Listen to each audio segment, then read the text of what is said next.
আচ্ছা রাব্বি, আমরা যে বিড়িটা খাই, এই বিড়ি খাওয়ার কোনো উপকার আছে? আমি তো জানি না, ওই বাবলা গাছের নিচে একটা বিড়ি বাবা আছে, চল যা শুনি গে।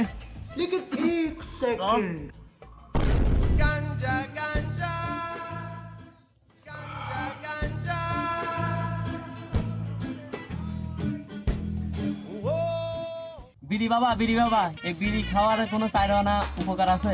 কি বললি ভালো করে বল। বিড়িতে কি উপকার আছে?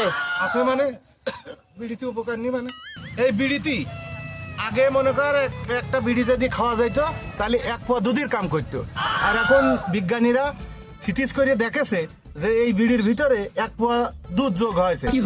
কথা বুঝেছিস? তাহলে এক পোয়া দুধ আর একটা হাঁসের ডিম যদি যোগ হয় তাহলে কত প্রোটিন হইলো। তোরা প্রতিদিন নিয়মিত বিড়ি খাবি, বিড়িতে খুব উপকার।